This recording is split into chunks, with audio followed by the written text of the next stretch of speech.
안녕하세요. 저는 서울 양재동에 위치한 횃불 트리니티 신학대학원대학교 전 총장을 역임하고 교회사를 가르치고 있는 이정숙 교수입니다. 여러분들과 함께 두란노 성경교실에서 그 말씀, 그 사람이라는 제목을 가지고 교회사에 나타난 인물들, 아주 귀한 인물들이죠. 그런 인물들 몇 사람을 소개합니다. 그 사람들을 잘 설명하는 혹은 그 사람들에게 중요했던 그런 말씀을 가지고 그 말씀, 그 사람 이런 제목으로 보고 있는데요. 오늘 두 번째 시간입니다.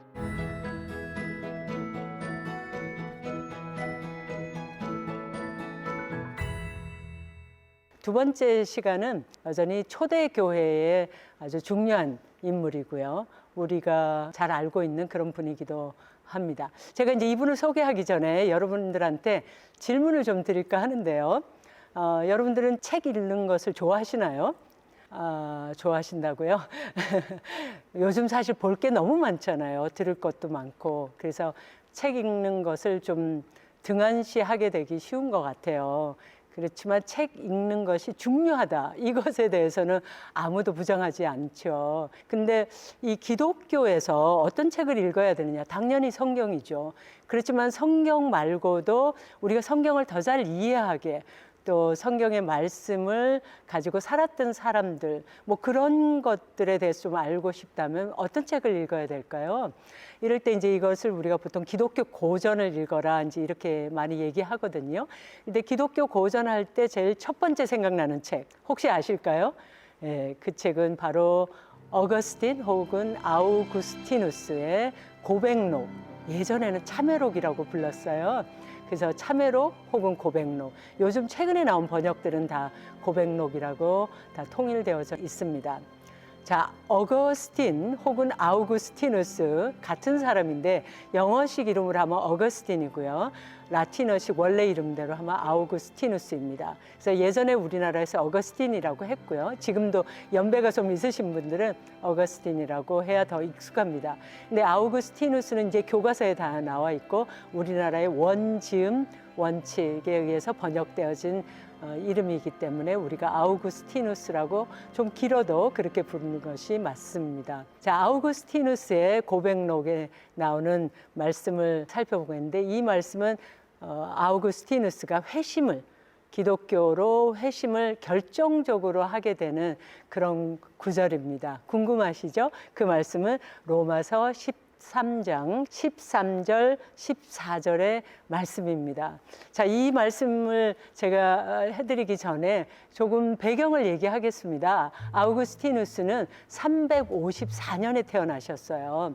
자, 354년에 북아프리카예요. 지난 시간에 페르페투아와 펠리키타스도 북아프리카의 카르타고 분들이셨잖아요. 이분도 카르타고하고 인연이 있으세요. 카르타고에서 수사학을 가르쳤던 분이신데 카르타고에서 조금 떨어진 따가스테라는 곳에서 태어나셨습니다. 좀 작은 도시죠. 이 분이 태어난 때를 잠시 생각해 보면 354년이라는 때는 이미 313년이 지난 때예요. 313년은 왜 중요하냐?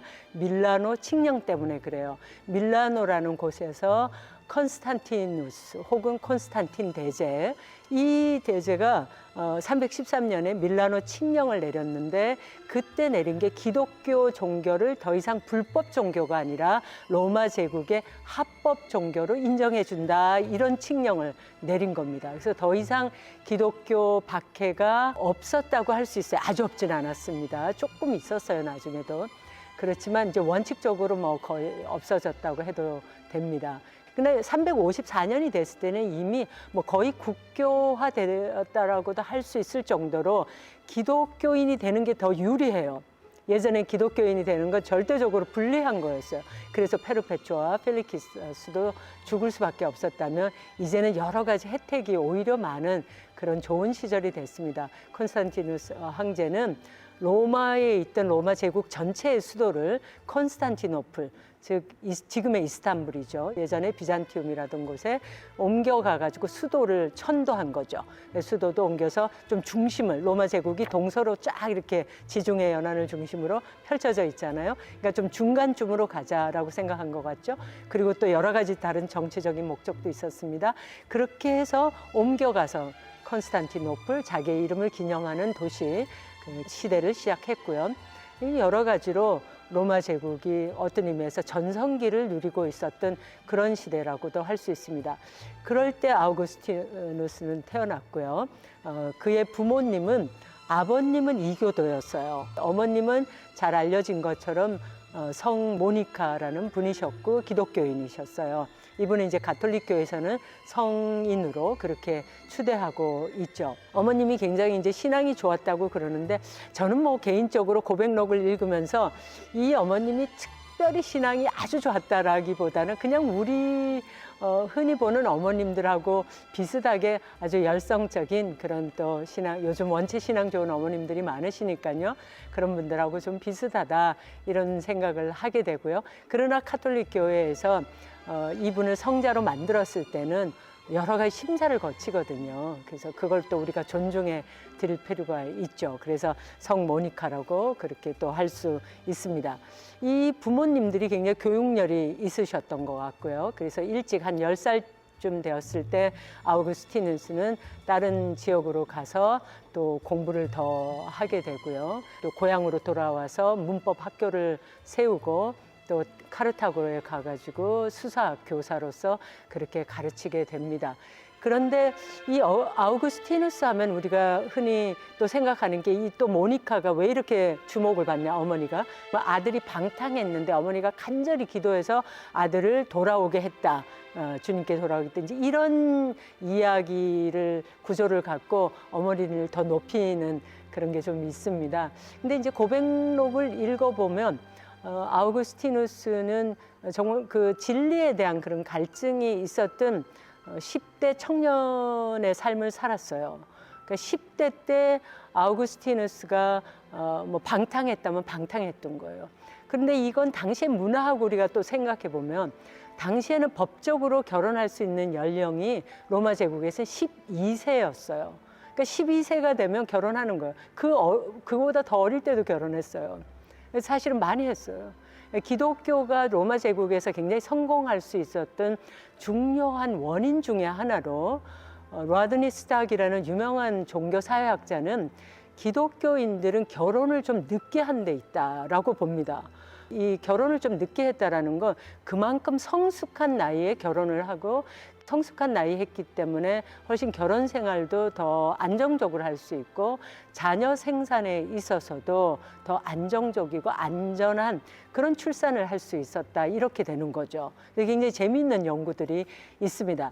어쨌든 이 10대 때 결혼하는 문화였기 때문에 아우구스티누스가 뭐 10대 때 동거녀와 결혼은 하지 않았고 동거녀하고 살았고 그리고 아들도 낳았고 이런 게 그렇게 그 당시 문화에서 크게 문제가 되지 않았을 수 있는 그런 겁니다. 우리 생각으로 지금 뭐 10대가 동거를 하고 아이를 낳고 뭐 굉장히 방탕하게 생각될 수 있죠. 그러나 그 당시 문화로 생각해 보면 그렇게까지는 아닐 수 있다. 이제 이런 면이 있는데, 그럼에도 불구하고 아우구스티누스가 그 고백록에서 많은 페이지를 걸쳐서 얘기하고 있는 건 자신에게 있는 굉장히 강한 성적인 욕망에 대한 얘기를 하고 있습니다.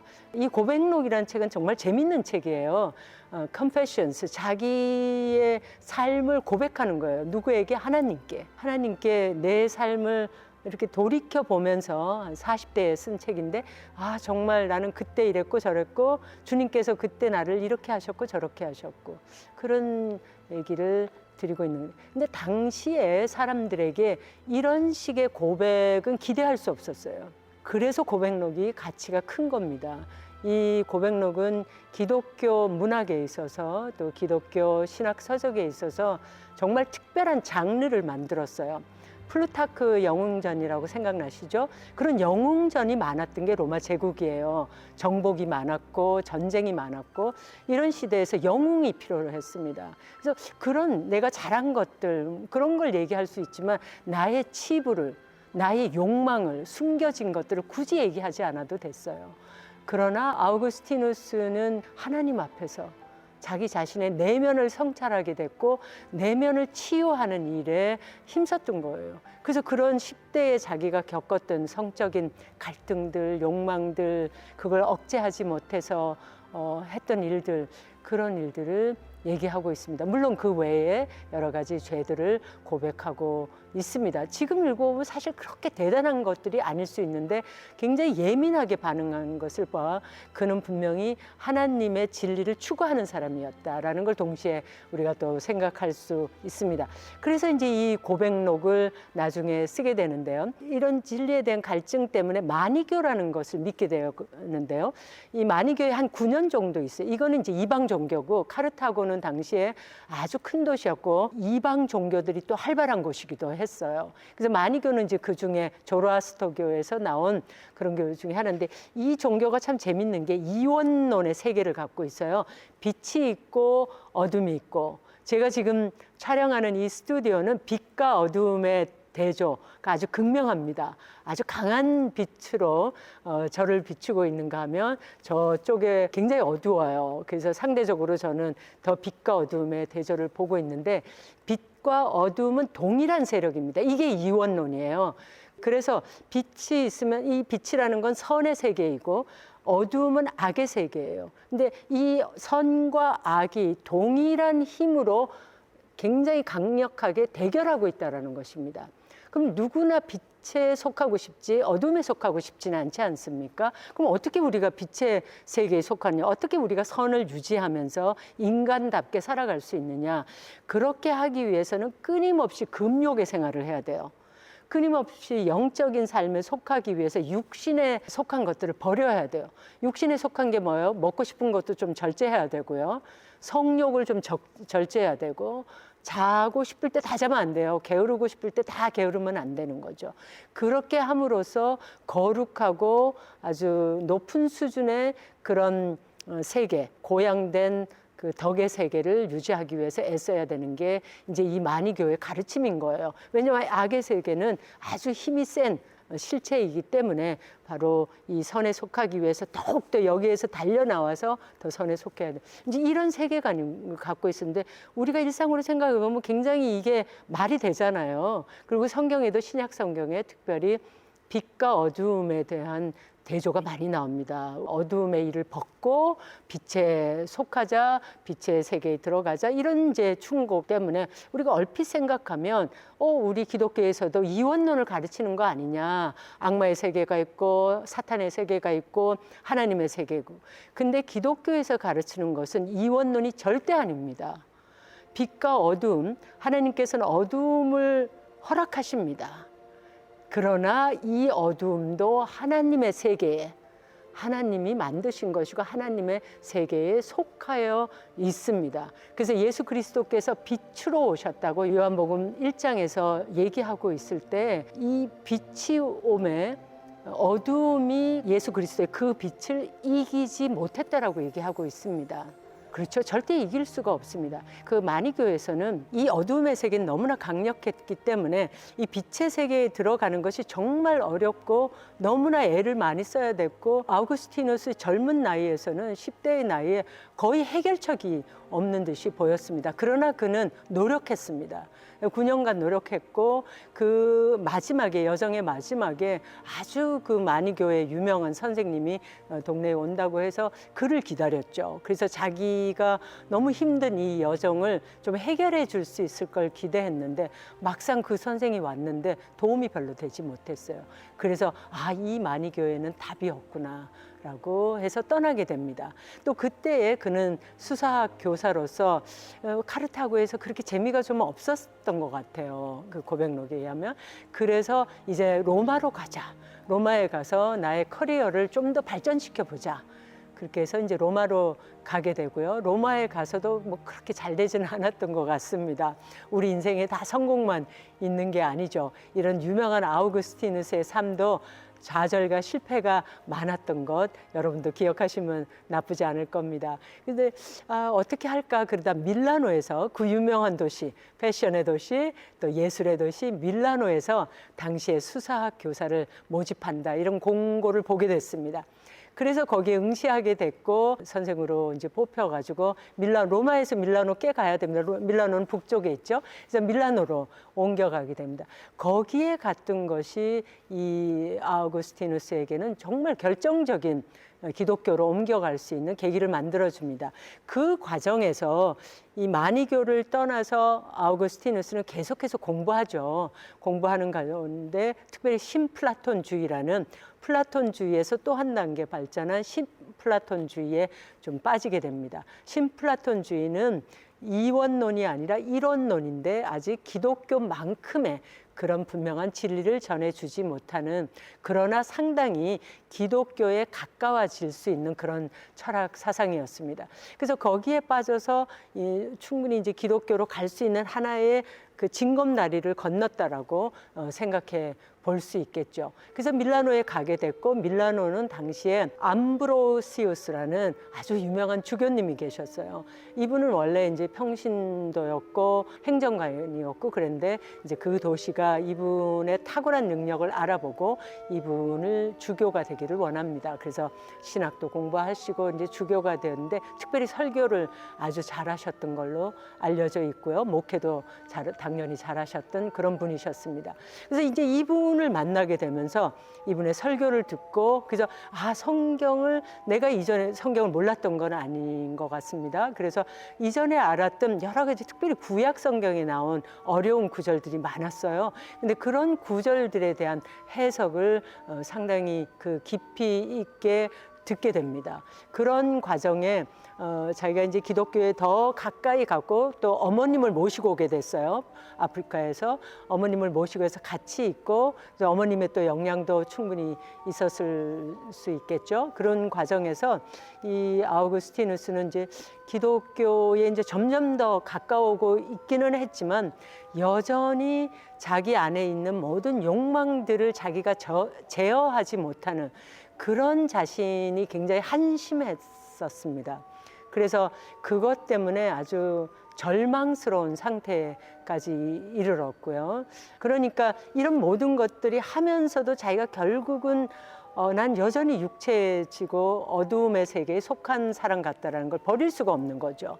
이제 그런 고민 중에 이분이 자기 그 집에 이제 정원에 나가게 됩니다. 그 정원에 나가서 이런 고민 끝에 거의 울 정도로 마음에 낙심하게 되고 실제로 울었다고 그렇게 표현하고 있죠. 고백록의 8권 12장에 가면 이 어거스틴이 그 정원에 있는 장면이 나오고 여러분들이 보시는 이 장면에서 그 정원에서 이제 울고 있는 중에 아우구스티누스가 정말 특별한 소리를 듣게 됩니다. 톨레레게 톨레레게. 이게 라틴어로 집어라 읽어라. 집어라 읽어라. 자, 그럼 뭐를 짚고 뭐를 읽겠어요? 이분은 뭐 늘 책 읽는 사람이라 그랬겠죠. 성경책을 집었고 성경책을 읽게 됐는데 바로 그 읽었던 것이 로마서 13장 13절 14절이었습니다. 낮에와 같이 단정히 행하고 방탕과 술 취하지 말며 음란과 호색하지 말며 쟁투와 시기하지 말고 오직 주 예수 그리스도로 옷 입고 정욕을 위하여 육신의 일을 도모하지 말라. 이 말씀입니다. 자, 이 말씀을 기록하고 아우구스티누스가 이렇게 말해요.